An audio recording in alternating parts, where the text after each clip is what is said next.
But yes, we're going to watch this video from the Critical Drinker. 2025, the year that broke Hollywood. A lot of shitty movies. Japan is completely destroying the US market in terms of movies. Godzilla -0 is going to be freaking amazing. I can't wait for the rest of the Demon Slayer movies to come out. I think US has been on a struggle bus for a very long time. But let's see what Drinker has to say about this. Oh dear, 2025 hasn't exactly been a bumper year for Hollywood, has it? In fact, the recent news that they just recorded the lowest October box office in 30 years caps off what's shaping up to be one of the most depressing 12 months in cinema history. Man. Yes, yes. A year marked by a drastic downturn in new productions in LA, even as foreign markets start to take over, a summer movie season of tired sequels and the fact that you have a dinosaur movie that completely destroyed, like the Marvel movies, are freaking hilarious. All right? That's actually insane. But it makes sense, right? Universal knows its audience. Hey, what do people want? Dinosaurs. What else do they want? That's it. You can put anyone in it. All right? You can put Scarlett Johansson in it. She doesn't do anything. You can put Chris Pratt in it. People just want to see dinosaurs fucking shit up. And that's the reason why that movie made a lot of money. And why do people go back and watch Fast and Furious movies, right? People just want to see fucking cars and racing doing fucking heists and weird fucking shenanigans. That's it. Why do people, go and watch a bunch of those freaking Michael Bay Transformers movie? Because they want to see robots kicking ass and fucking blowing shit up. It's that simple, all right? Nobody wants to go watch a superhero movie talking about mental health, all right? Nobody wants to go to a freaking superhero movie talking about, oh, I put one shoe at a time. I'm just like you. Where's my dog? Nobody cares about that shit. It's stupid. It's stupid. You guys don't care about your audience at all. Who the hell are you marketing this to? Are you trying to get new people or the people that actually has money that were fans of your product for like the past 30 years, 20 years? You guys don't really care. And that's the reason why Hollywood's failing. Decline in franchises that never really took off, and a fourth quarter that's delivered nothing but disastrous flops and unwanted propaganda flicks. Damn man, even Sydney Sweeney couldn't Damn, look at those titties! I like it. save the day. So how the hell did it come to this? We were all told that survive until 25 was the mantra going around Hollywood, that after years of lockdowns and strikes and pandering to the message, this was the year that Tinseltown was finally gonna get back on track. You sure about that? You sure about that? Yeah, so that didn't happen. If anything, their situation seems worse than ever, and there's not much on the horizon that's going to turn that around. So let's take a little look at that October headline and see if we can make sense of it, shall we? Now remember, Demon Slayer. All right, let's go and compare apples to apples here, okay? Let's compare Thunderbolts to Demon Slayer. All right? A lot of people are saying, oh, the reason why Thunderbolts, even Kevin Feige mentioned this, right? The reason why Thunderbolts didn't sit well with people and the reason why people didn't really go and watch it is because you have to do a lot of homework. All right, you have to do a lot of homework. You have to watch all of these other movies in order to understand these bunch of characters and stuff like that. And that's the reason why it was just overbloated with a bunch of characters and people don't want to do homework. Bitch. Demon Slayer. This is his final arc. The Infinity Castle is the final arc. There's 2 more movies until it's completely over. You have to watch how many? You have to watch 4 seasons. You have to watch 4 seasons of Demon Slayer in order for you to catch up. There was homework to be done.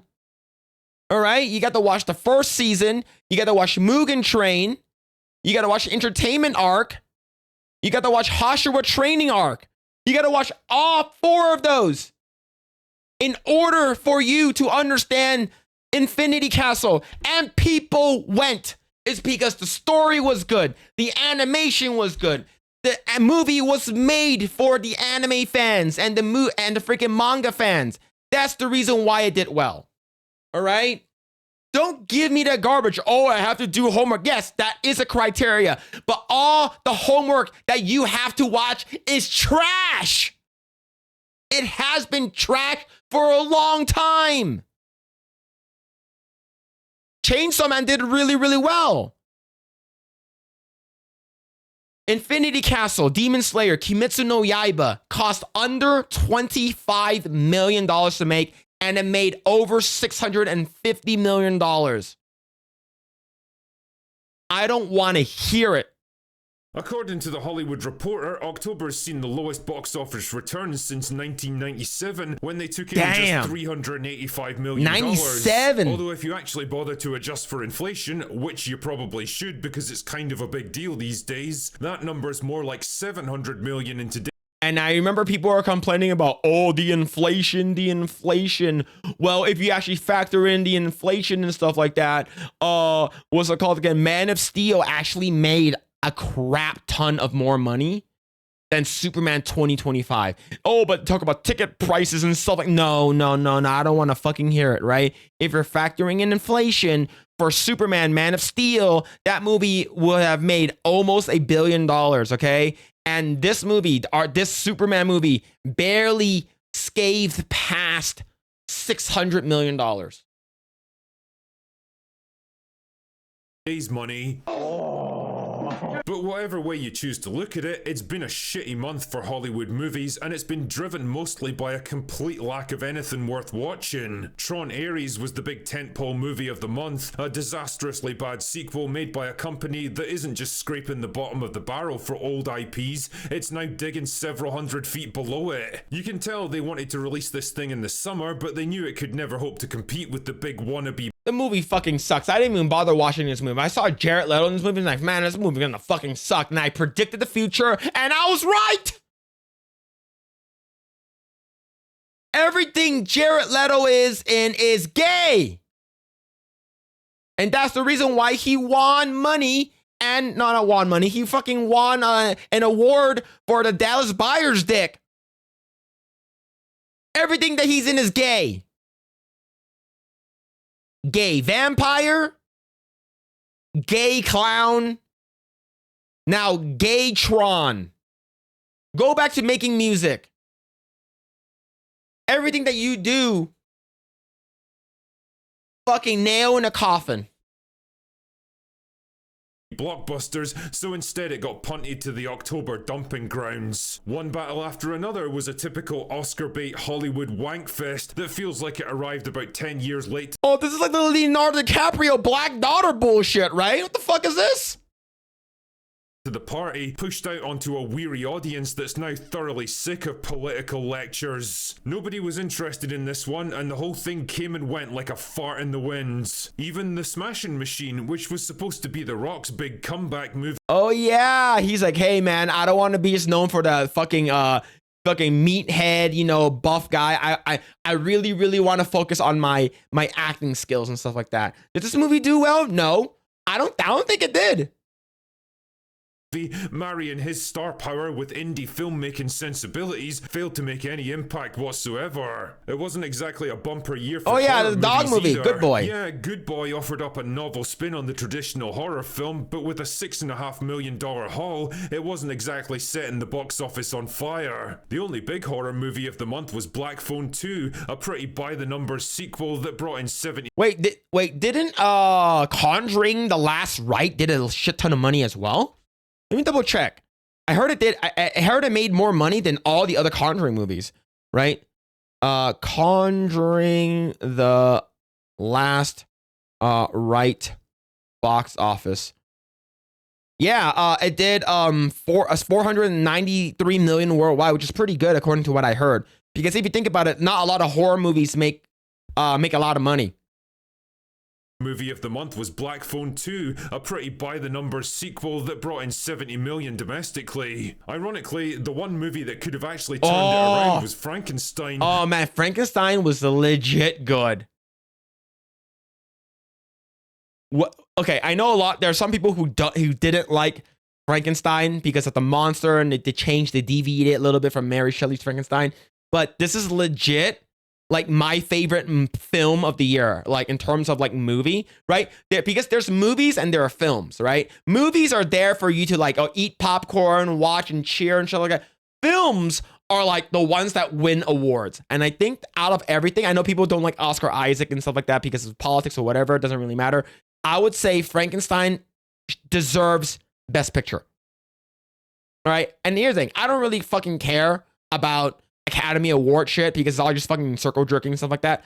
But if it does win, I wouldn't be surprised. It's actually really good. But for reasons best known only to themselves, Netflix gave it the most limited of theatrical releases purely so it could qualify for Oscar consideration before punting it straight onto streaming. It's a bold strategy, Cotton. Let's see if it pays off for them. All of these bad decisions collectively hampered the October box office, but the bigger issue, I think, is... The bigger issue are Sydney Sweeney's tits!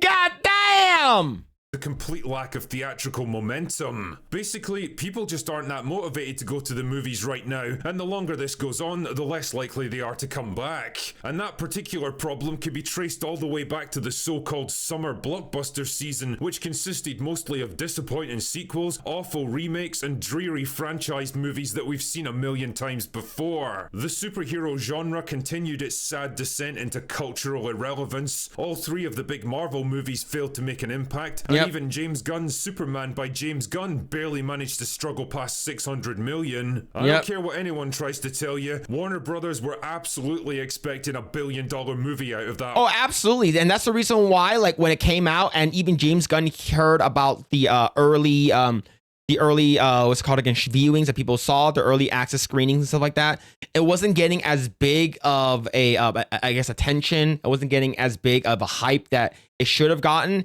And that's the reason why he preemptively said, haha, it doesn't need to do better than Man of Steel in order for it to be successful. Bitch, shut the fuck up. This is your fucking bread and butter. This is your golden child here, okay? You're talking about Superman here.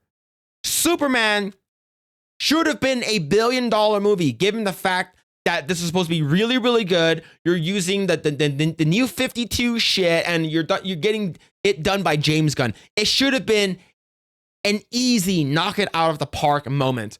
But no, when I saw the cast, I was like, why are you having Guy Gardner, Mr. Terrific, Hawk Girl? Why are you having a bunch of all these side characters in this movie? Why you have Ultraman in this movie, sort of like Bizarro at the same time? Why is this movie so fucking bloated with other shit? Why isn't it just focusing on Lois Lane, Lex Luthor, and Superman? That's it. It should only focus on those three characters. But you guys had to add in all these other fucking... There's the same reason why I didn't like Man of Steel. Not Man of Steel, fucking Batman vs. Superman. Man of Steel was great.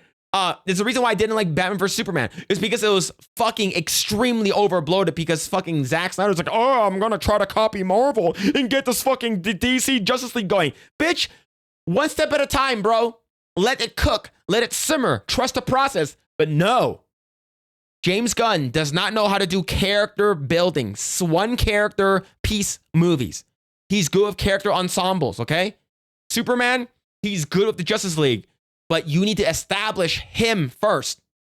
Same shit I gave Snyder. I thought we were going to get a Man of Steel 2 movie. We never got it. We just got fucking Batman vs. Superman.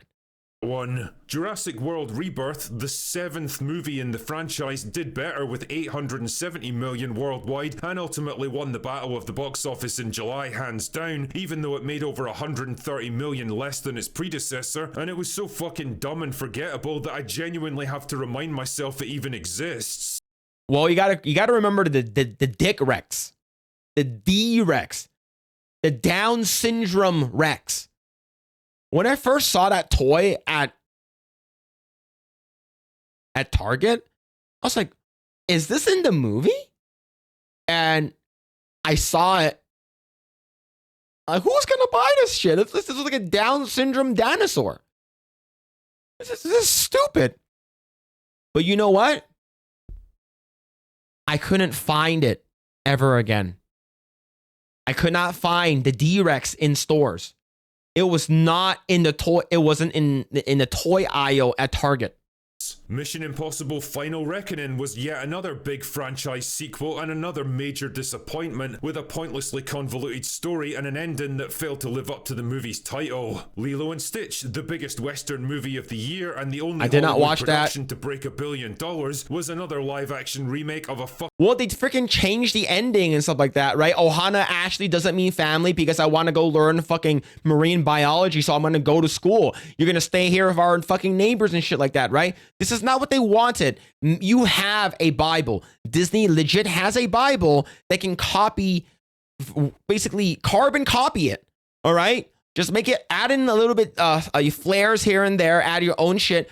But Disney is too busy in the way of getting in the way of themselves to make a good movie. They always want to put their own stamp. They always want to put their own fucking narcissistic, own fucking self insert into their movies. Is because the other movies were actually not as good as what we made. It's because you guys think that you're better. I don't know what the fuck it is. It's an ego issue.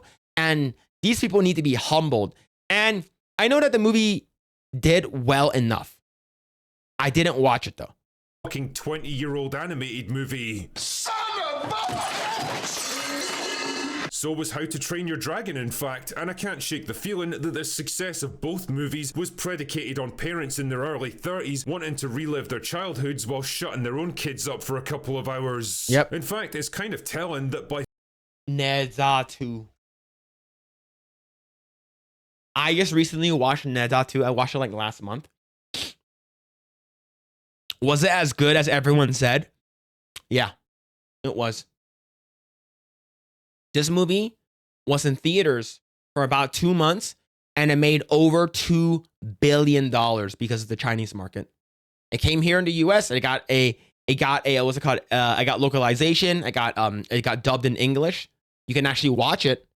I watched it like almost a month ago. Yeah, it's good. It's pretty damn good. The animation is good. And do you know who you have to blame for China being really, really good at animation? You gotta blame the US. And more importantly, you gotta blame DreamWorks. Nezha 2 is good. Nezha 1 is great, right? It's good, but Nezha 2 is like way better, right? It's gonna sound like I'm fucking sucking the dick of Xi Jinping, all right? It's gonna sound like that. I am Chinese, but here's what I gotta say. The animation, the style, the choreography, it makes Disney look like fucking chopped liver. It makes them look so bad now. So back in 2010, what's it called again?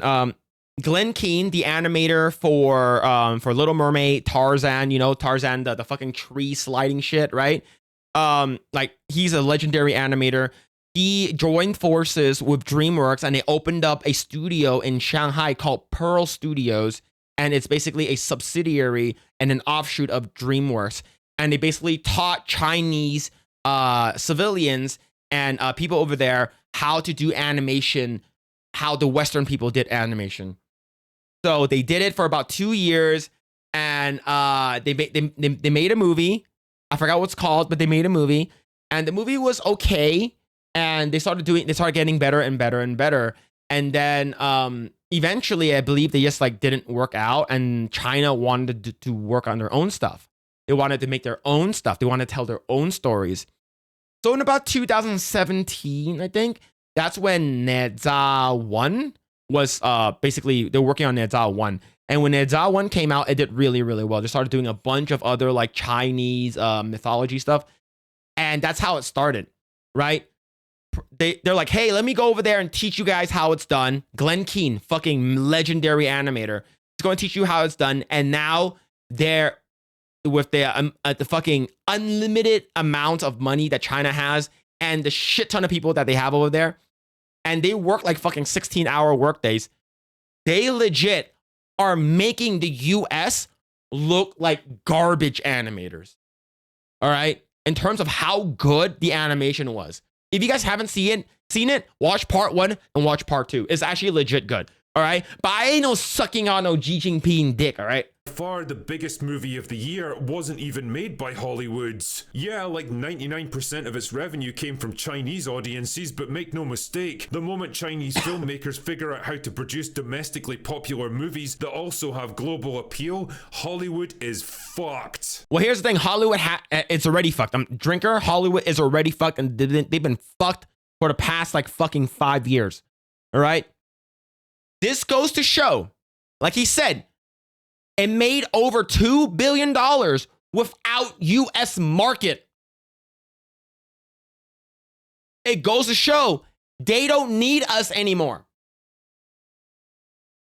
China does not need U.S. anymore at all. They're making their own movies. They're making their own movies that has crossed over $2 billion in just 2 months. We have been fucked for a long time now. All right? We've been ass raped. Because we tried, everyone go to college. We're going to fucking outsource all your fucking jobs to overseas, right? To Korea, India, China, what have you. They learn from us how the process and the sausage is made. They get really, really good at it. And now they're producing stuff that's even higher quality than we have. Yeah, it's not China, it's China. But yeah, we've been fucked already. And we're just letting him fuck us even harder. Add all this stuff together, the disappointing franchise films, the forgettable superhero slop, and the cynical remakes of old classics, and you end up with a heady cocktail of forgettability and apathy that absolutely killed people's excitement for going to the movies. Instead of being pumped up and inspired by a packed season of hit films that became cultural events, the mood heading into autumn was more like quiet disappointment. Like, is that it? Is that all we're getting this year? And here's the thing, and this is not exclusive to the film industry. We're also talking about video games too. Someone mentioned Zenless Zone Zero. MiHoYo, during COVID, they dropped this game called Genshin Impact. A small game. Nobody's playing it, right? It didn't make a lot of money. It made a couple billions of dollars, right? But basically, they started making their own games, and they're making a shit ton of money. They started making Zenless Zone Zero, Wuthering Waves, Honkai Star Rail, Honkai the Third, Zenless Zone Zero, Ananta is coming out soon. A bunch of Chinese game developers came out. You get Wu Chang Fallen Feathers, and of course, the game of the year for me last year that was snubbed at the Game Awards, Black Myth Wukong. They're making games that are better than most of the US games.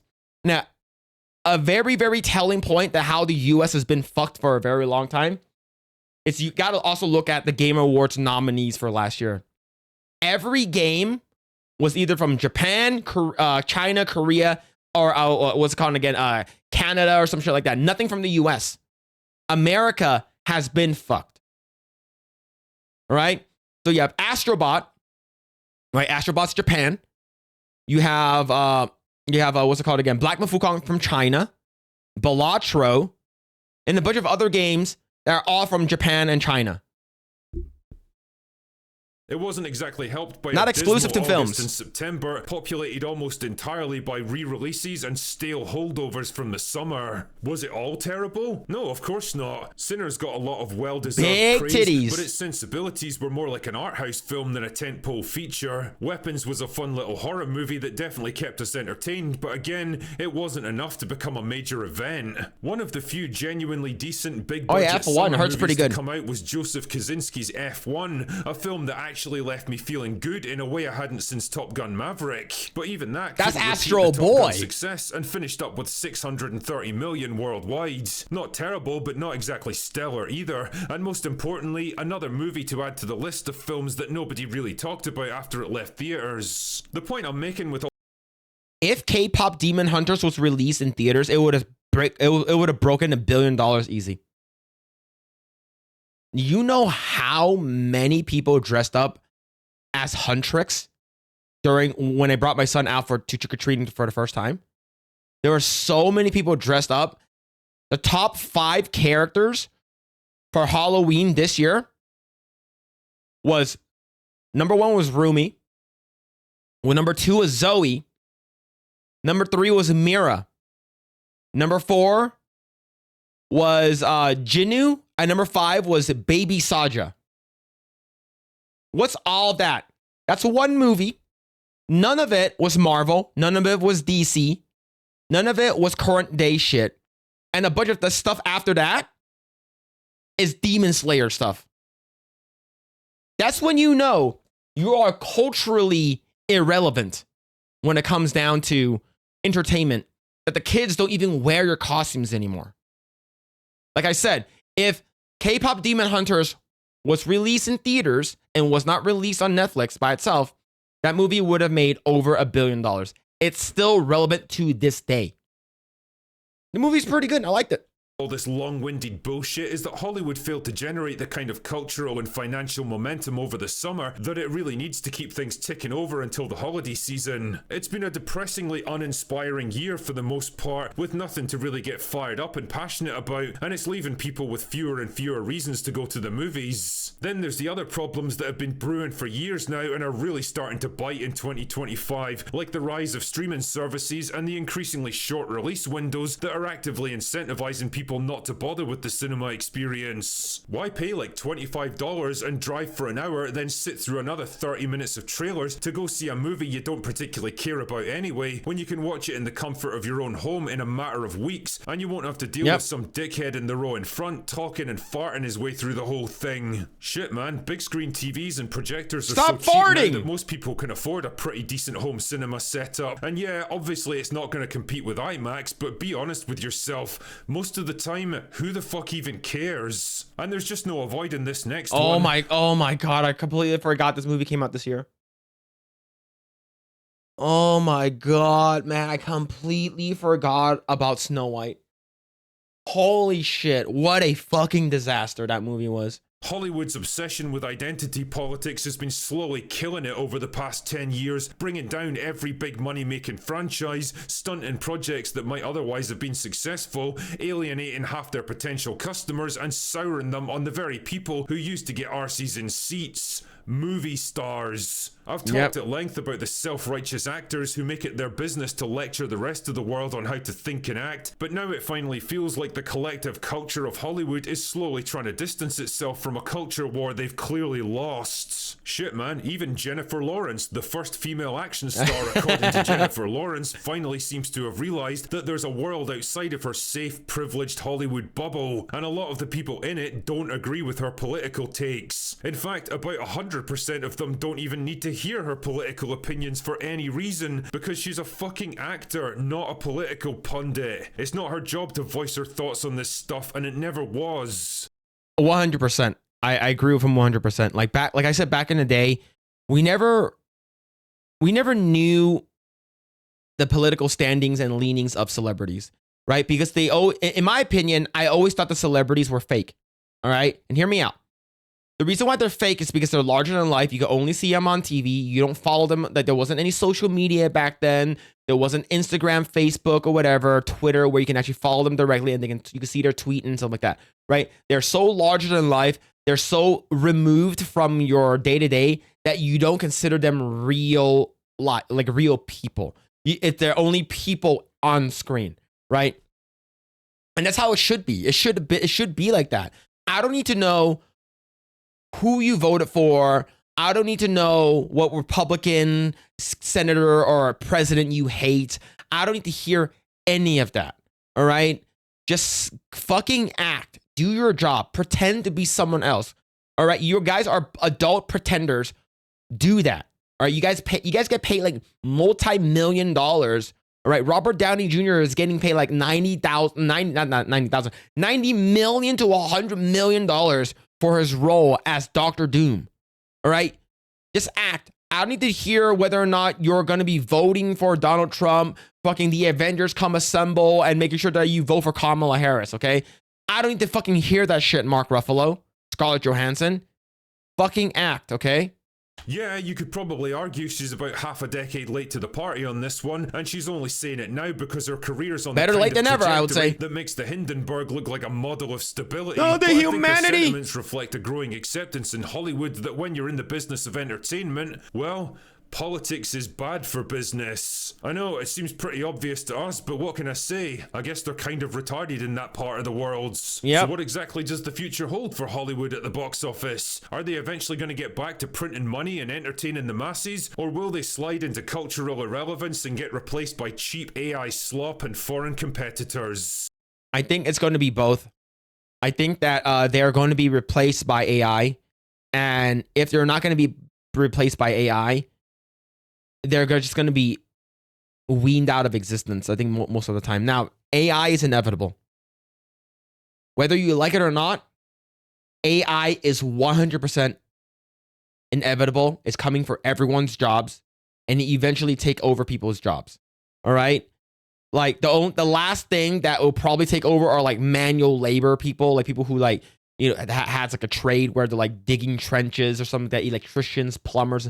That's going to eventually be like, it'll go away, but it'll be like a very, very long time. But in terms of like entertainment, creative field and stuff like that, artists and actors, voice actors and stuff like that, they're all going to be eventually replaced. And it's, you know, whether you think it's a good thing or a bad thing, it doesn't matter. It's going to happen. But in terms of people in Hollywood, I want all of them to be replaced. If you're going to be a background actor, replace the background actors. I think you'll save a decent amount of money that way. And I'm pretty sure you can AI generate some people's voice lines in the future, right? Like James Earl Jones provided his voice for AI and stuff like that, right? People have consent that they can use his voice, but we'll see. Time will tell, but I'm not exactly optimistic about their chances. Anyway, that's all I've got for today. Damn, some nice titties! Go away now. Man. What a video, especially the inclusion of Sydney Sweeney's massive milkers. That's definitely a good video. Go and give it a like, chat. Go and give it a like. But yeah, given your job, aren't you worried about a little about AI? Yes and no, right? People who are afraid of AI is because their jobs are easily replaced by AI. I've seen it where like concept artists and like visual development artists, what's it called, like background artists and stuff like that, they can be and like, you know, color key artists and stuff like that. Like they all get replaced by AI very, very easily. But it's not like 100%. I would say AI is still it's still like about like they're like 40% away, in my opinion, because of you still need a human element in order for you to type in the prompts, right? For instance, a director or something like that, or a producer, they said, we want this, right? And then they use the AI to type in the stuff that they want, right? And the stuff they're getting, it's based off of something that's already existing. So for instance, let's say if you want something very, very specific that's in like a person's brain, like Guillermo del Toro's brain, for example, right? He wants this person to look like this, look like this, look like this. It will probably get you 60% of the way there in terms of using AI. You need the other 40% as a human element to fine tune things. Now, that means that the tedious work, the in-betweens, the sort of like drafts over and over drafts that takes like hours, potentially even days to get like several of concepts in, can be done in a matter of minutes, right? So instead of hiring 10 people, you're hiring 2, right? You're saving money that way. Now, the people that will get let go over art in the creative field would be the ones who are not rolling with the punches. People who are too scared to use AI because they feel like it's going to replace me, so I'm never going to use AI out of principle. Okay, that's fine. But the thing is, like, what are you doing to better yourself to make sure that you don't get replaced? Right? So the thing is, for my job, it's Marvel, right? You can type in, make this and this and this, but the characters that I work with are in 3D. They're modeled, like they're concepted by like people that I work with, and we're concepted by people who are being outsourced. And then when it comes in, it's being modeled. And typically for the concepts, it's like variations, right? And it's like different variations. I would say maybe concept at most, can get that, but in terms of like, there is a specific look for our game that's different from like for instance, let's say I use Gambit, right? Because Marvel Rivals just announced that Gambit's gonna be coming to Marvel Rivals. The Gambit that's in our game looks like the Gambit that's in Marvel Rivals, and it also looks like the Gambit from the 90s that Jim Lee created. But the details, the subtle like textures, the details, how the hair is done, how the face is done, it's all very, very specific to our game and our game only. Right? So let's say a concept, and so how you can do it is like, instead of hiring 10 concept artists, you'll hire 2. You'll type it in, and then like you'll do like maybe like 5 or 6, maybe even 10 variations of Gambit. And then you'll have the concept artist, the actual artist, there to fine tune things, paint over stuff, right? It'll be a lot easier for them. I would say that's the only way, but I'm not a concept artist. Gambit came out yesterday, exactly. Yeah, I heard he's busted too. But yeah, so like I'm not a concept artist, right? I work in 3D and 2D. I'm like a hybrid. I'm a 2.5D artist. Like I work in 2D and I work with marketing art. So like the stuff that you'll see at like Comic-Con, the stuff you'll see at like conventions and stuff like that, if our game is there, like most of that stuff is from my team. Most, if not all the stuff is, it's like I've had a hand in it, right? I would get, because I give feedback, I give draw overs, I give paint overs, I give notes, and because like I'm like mid to senior level, so I'm not senior level. I'm actually a little bit above that. I'm a lead, so I oversee a lot of the art that comes in before I show it to my art director. Right? He gets the final approval, other than Marvel. So when it comes to AI, am I afraid that's going to replace me? No, at least not yet. It can, but yeah.